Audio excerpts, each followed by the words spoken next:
I can totally connect with that because there is nothing else that will stick to you. I mean, like if I am thinking, like this is something that I've discussed in many platforms lately. I don't know whether people get it or not, but I have started from nothing, absolutely nothing. It's not even zero, it's like minus because I was doing something else. There was a momentum to become an engineer, and suddenly I discovered this thing that I really like. And I start doing it. But at the same time, as a kid, I also had many dreams. Like common dreams. You know, I'll buy my own house and I'll buy this car, it's a luxury car. So these things were there. And now when I started following my dream, in the sense of changing my career, I started earning money to an extent that I could actually afford all these things. What happened that while I was doing my work, I also was realizing this fact that everything that I stayed with for so many years, for like 20 years of my life, thinking that one day I'll get this and then I'll arrive, I'll be successful.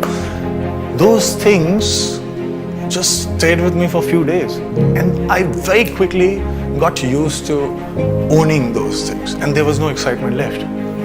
So I was like, oh, this is not the way to go. But then the only way to go is to be myopic.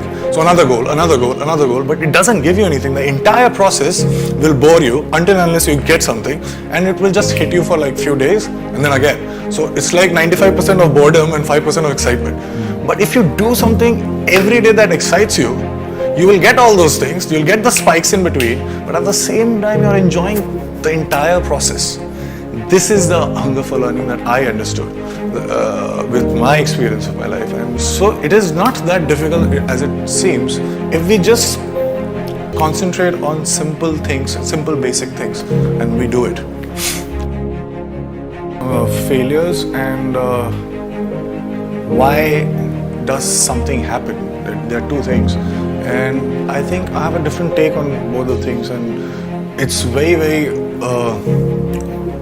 different from what is general point of view. Like failures, it's extremely important. I think I would value a massive failure more than a mediocre success. But having said that, that's not my intent. Why I'll do something. But the most important thing is that the whole knowledge structure of education in our schools or anything, we are taught to be so careful. We are taught to not fail, you have to succeed. That's fine, you want to succeed, you please succeed. But being careful is the problem. You need to learn how not to be careful.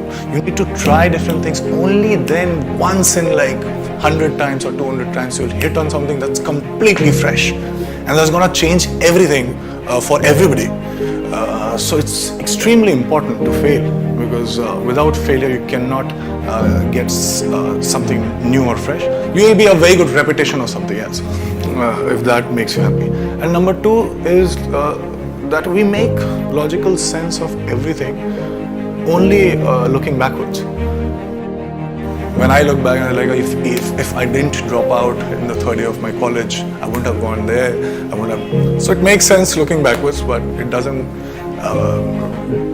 do anything looking. I cannot prepare myself for anything that's coming in the future.